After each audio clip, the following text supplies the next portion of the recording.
Connection मध्ये काय होतं सिरीज कनेक्शन मध्ये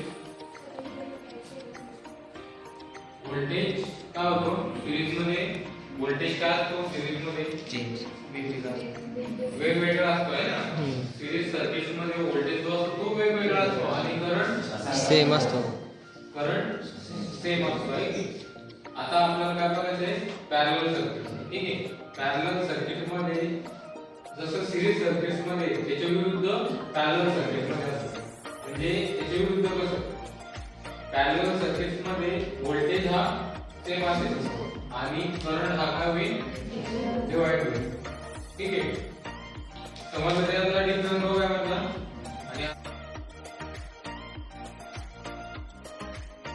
या लक्षात येईल तुमच्या की सिरीज सर्किट्स मध्ये व्होल्टेज हा काय असतो सिरीज सर्किट्स मध्ये व्होल्टेज डिवाइड असतो आणि करंट काय असतो सेम असतो आणि पॅरलल सर्किट्स मध्ये व्होल्टेज हा सेम असतो आणि करंट हा डिवाइड होतो ठीक आहे आता आपण ते बघू कसं ठीक आहे when two resistors are connected in such way that या अशा प्रकारे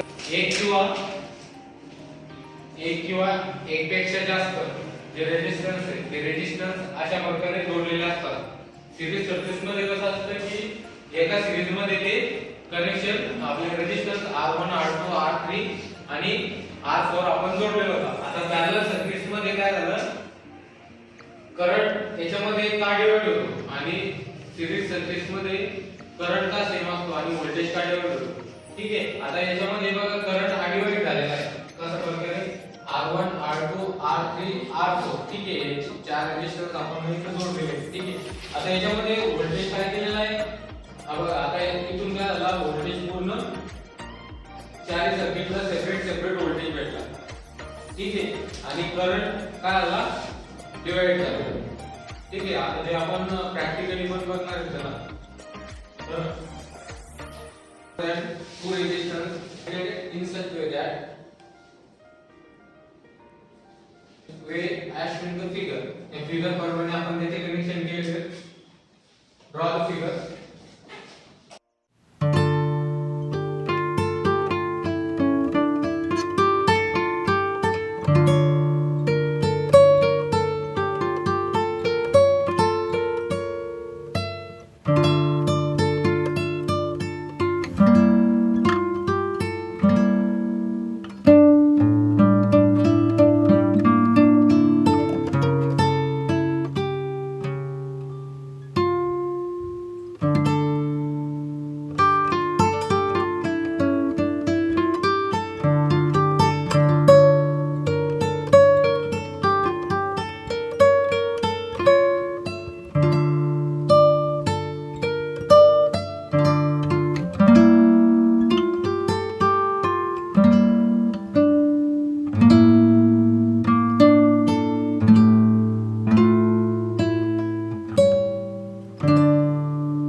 तर आपल्याला हे पूर्ण सर्किट मध्ये किती व्होल्टेज भेटेल 230 व्होल्ट.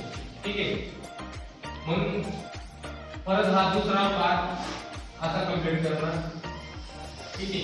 नंतर हा तिसरा पार्ट असा कंप्लीट. नंतरचा होता याच्या प्रकारे काय होणार याची सर्किट कंप्लीट होणार. ठीक आहे, समजलं तुम्हाला? या दोन सर्किट्स मध्ये सिरीज सर्किट्स मध्ये आणि पॅरलल सर्किट मध्ये काय करायचं, दोन डिफरन्सेस आहेत है की.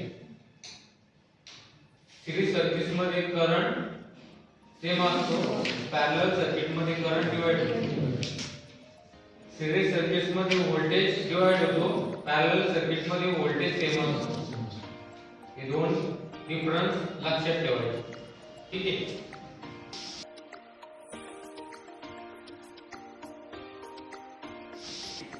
R1, R2, R3 and R4 are connected in parallel across as in the figure. Supply of V as in the figure. Figure मध्ये दाखवल्याप्रमाणे let I1 is equal to current in resistance R1 divided R1 is equal to V by R. Voltage across the resistance R1. Voltage across the resistance R1. त्याचप्रमाणे I2 current in resistance R2 is equal to voltage across resistor R2. त्याचप्रमाणे I3 is equal to current in resistance R3 is equal to V by R3. त्याचप्रमाणे I4 is equal to current in resistance R4 is equal to V by R3. लिहून घ्या. Voltage across resistance, आपल्याला resistance काढायचा आहे. तर resistance काढायसाठी आपण कोणता एक ट्रायंगल काढला होता. काय होता? ट्रायंगल. वरती काय होता? V I R. आपल्याला काय काढणे? रेजिस्टन्स काढणे ना. हे काय I1 म्हणजे करंट, जे पहिल्या रेजिस्टन्स मध्ये आपल्याला करंट काढणे, मग त्यासाठी आपलं सूत्र काय असेल? I आहे ना. I आपलं तर काय होईल? आपल्याला V by R. मग V by R तर आपण रेजिस्टन्स इथे किती लावले? 4 लावले आहे ना. तर मग त्यावेळेस फॉर्म्युला कसा घेतो तुमचा? Voltage divided by resistance. मग रेजिस्टन्स कोणता काढणे आपल्याला? R1 काढायचा आहे, R2, R3, R4. जो रेजिस्टन्स काढायचा आपल्याला तो रेजिस्टन्स ची जी व्हॅल्यू असेल ती व्हॅल्यू आपल्याला इथे टाकावी लागणार. आणि करंट इन रेजिस्टन्स R1, त्या R1 मधून किती करंट चालला तो करंट आपल्याला काढावा लागेल. ठीक आहे. मग हा शॉर्ट ट्रिक यूज करतोय. व्होल्टेज ट्रायंगल I दाबला V by R. R चा आपल्याकडे 4 R आहे ना. आपण 4 लावले होते पॅरलली, तर 4 मधला मग त्याला R1 voltage across resistance R1, R2, R3 आणि R4 हे 4 रेजिस्टन्स पैकी आपल्याला जो काही रेजिस्टन्स काढायचा असेल मग त्यासाठी आपल्याला काय करावं लागेल? V by R3. सपोज आपल्याला R काढायचा, तिसऱ्या नंबरचा करंट काढायचा आहे, तर मग काय करावं लागेल? आपल्याला फॉर्म्युला कोणता घ्यावा लागेल? R3 V by R3. त्यावेळेस आपल्याला तिसऱ्या रेजिस्टन्स मधला करंट आपल्याला काढता येईल. ठीक आहे.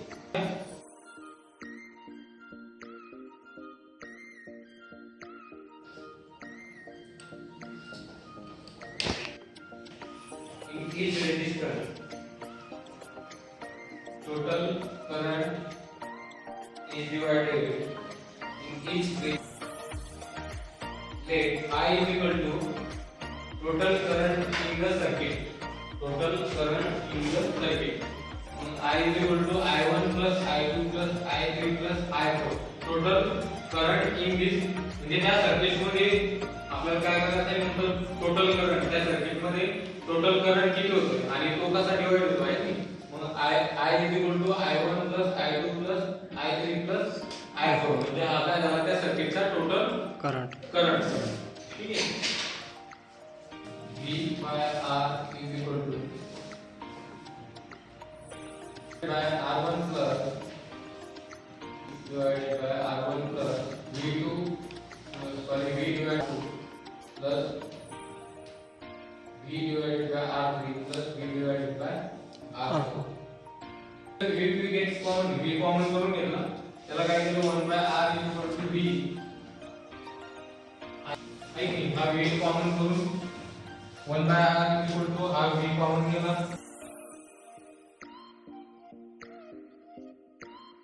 नंतर याला 1 by r plus 1 by 1 by 1 plus 1 by r2 plus 1 by r3 plus 1 by r4. ठीक आहे. त्याला समोर सॉल्व्ह करत गेलं तर तुम्हाला ते मेन इक्वेशन भेटतं. किंवा अशा प्रकारे जरी सॉल्व्ह केले तुम्ही ना ते प्रॉब्लेम तरी सुद्धा ते तुम्हाला सॉल्व्ह करता येतात. पुढचा जो फॉर्म्युला आहे तो आपल्याला पॅरलल सर्किटचा त्याच्यावरती आपल्याला इझिली सॉल्व्ह होतं. काय राहिलं तुमचं काय कसं equation 1 by r is equal to 1 r1 plus r2 plus 1 by r3 plus 1 by r4. ठीक आहे. ये equation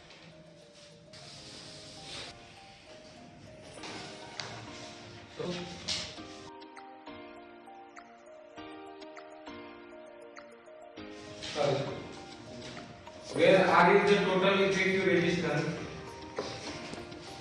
where then we can say that when a number of resistance are connected in parallel,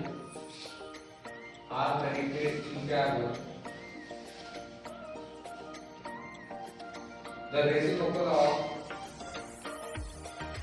the equivalent resistance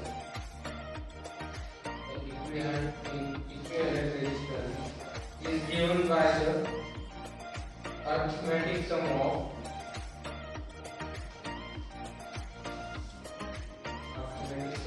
the reciprocal of their individual resistance. 1 R is equal to 1 by R1 plus 1 by R2 plus 1 by R3 plus 1 by R4 plus dash up to Rn number of. है की एका याच्यामध्ये आपण किती पण जसे इथपर्यंत आपण त्यापर्यंत घेतले तर याच्यात नंबर ऑफ आपण घेऊ शकतो. म्हणजे आता R5 R6 R7 असे नंबर ऑफ आपण त्याच्यामध्ये कनेक्ट करू शकतो. ठीक आहे. Resistance R1 and R2 are connected in parallel. Then काय केलं याच्यामध्ये सपोज आहे की R1 R2 R1 plus 1 by R2 याला काय केलं R is equal to याला कॉमन केलं आहे की R2 plus R1 divided by R1 into R2. ठीक आहे. त्याच्यानंतर हे इक्वल केलेलं तुम्ही ना पूर्ण लिहिलं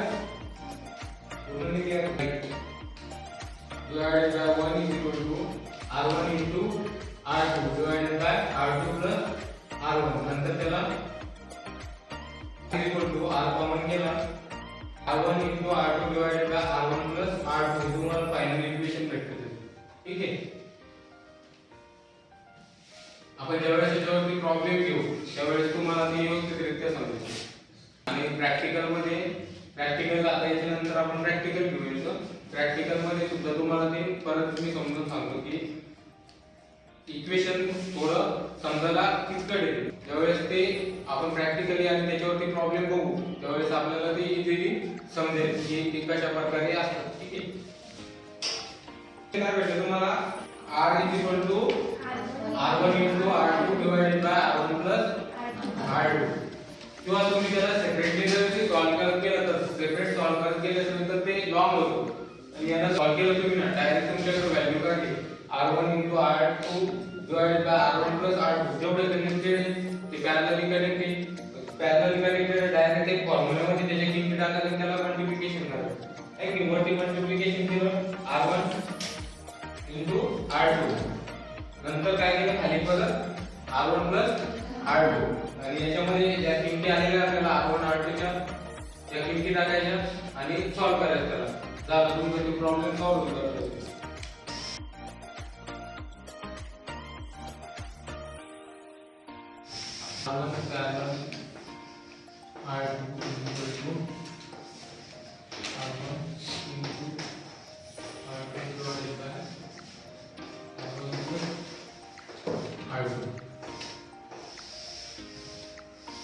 दोन इक्वेशन असं सुद्धा लिहू शकता तुम्ही. R equal to R1 parallel R1 parallel R2 equal to R1 into R2 divided by R1 plus R2.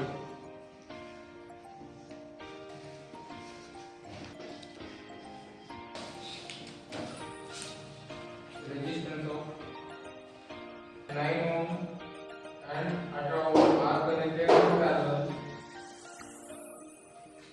3 का 37 वोल्ट सप्लाई वोल्टेज दिलेला आहे.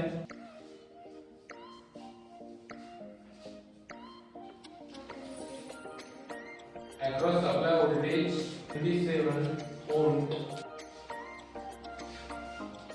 Find out total resistance, current in the circuit and current in each resistor. R2 plus करायचं R2 by 6 plus 1 by 9 plus 1 by 18. 18 R4. आता याला काय करायचं, cross multiplication.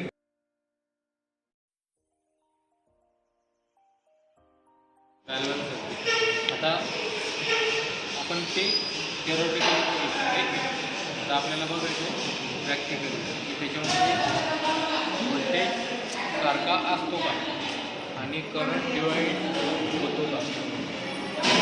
जसं series सर्किटमध्ये काय होतं, व्होल्टेज डिवाइड झाला होता, करंट सेम होतं. तसं पॅरलल सर्किटमध्ये व्होल्टेज सेम असतो आणि करंट डिवाइड. आपल्याला ते बघायचं होतं का तसं ॲक्च्युअल आहे. आता त्याच्यासाठी आपल्याला पहिली काय करावं लागेल, सर्किट डायग्राम ड्रॉ करावं लागेल. ठीक आहे, सर्किटला डायग्राम R1 R2 आपण 3 बघणार. ठीक,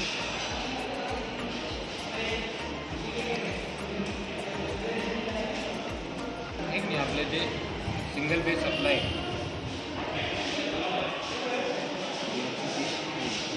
आणि आता हे R1 R2 आपल्याला काढायचे.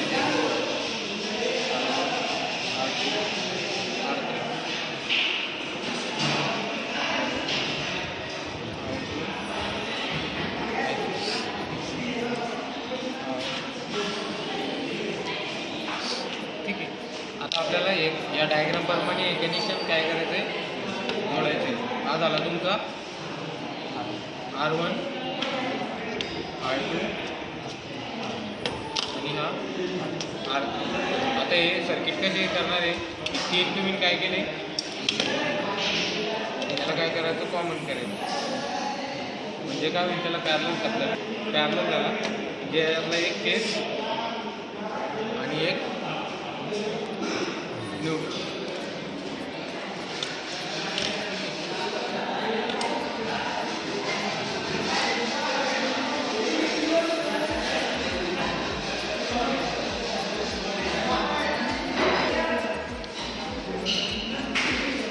आता हे R1 R2 आपण त्याला लावतो.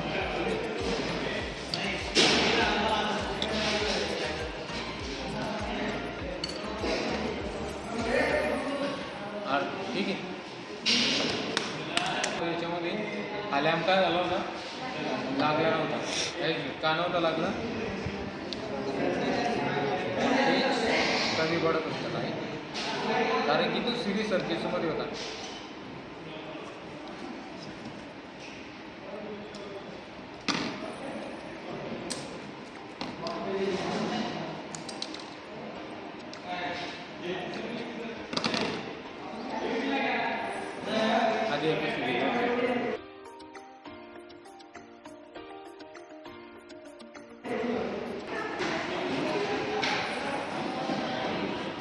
R1 R2 R3. आता आपल्याला याच्यामध्ये सप्लाय चेक करायचा, आपण याला किती सप्लाय दिली जात आणि काय म्हणतं ते पॅरलल सर्किटमध्ये काय होतं,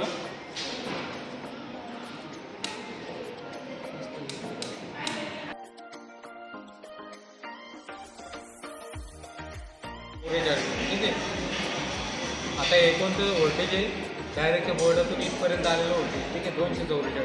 आता आपल्याला काय करायचं आहे की या सर्किटमध्ये व्होल्टेज हा सारखा असतो का आपल्याला ते बघायचे आहे.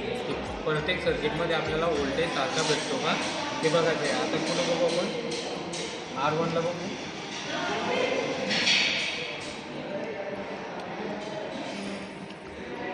दोनशे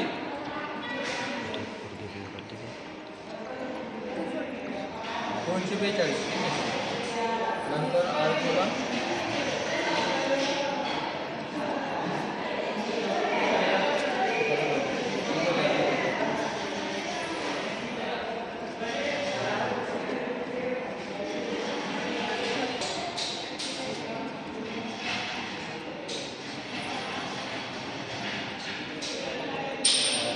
241.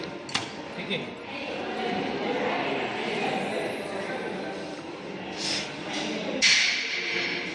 इथं सुद्धा 241. म्हणजे काय झाला,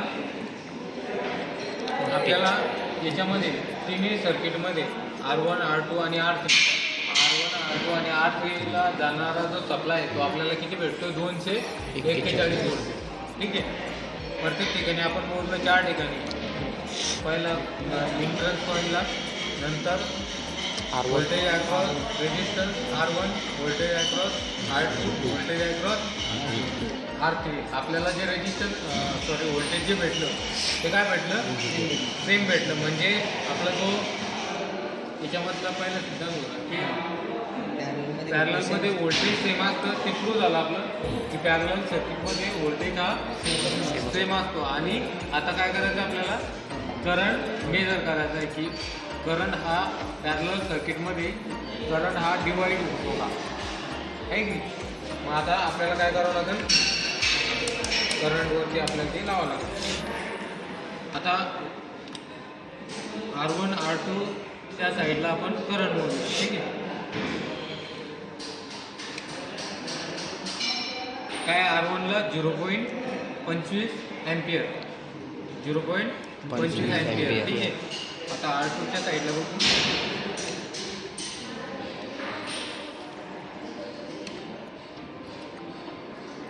0.70 अँपियर. ठीक आहे.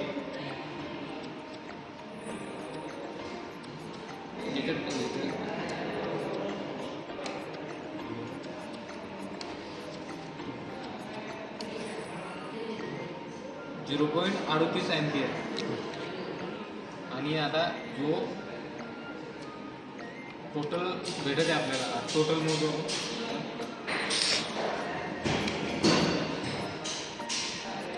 1.39 लिहून घेतली. व्होल्टेज लिहिलं का, हे आपलं करंट R1ला किती आला, R1 साईडला, R1 सेकंड रेजिस्टन्सला आणि थर्ड रेजिस्टन्सला टोटलची ॲडिशन करा.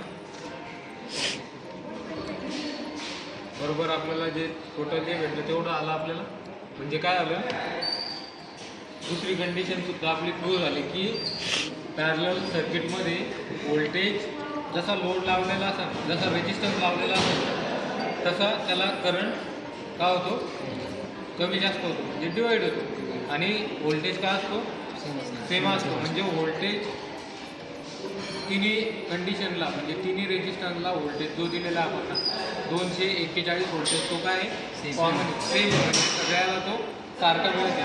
पण हे जे रेजिस्टन्स लावलेले आपण ते वेगवेगळे लावलेले, तर त्याला आपल्याला वेगवेगळा करंट भेटत. म्हणजे काय झालं, पॅरलल सर्किटमध्ये करंट हा डिवाईड झाला. समजलं तुम्हाला?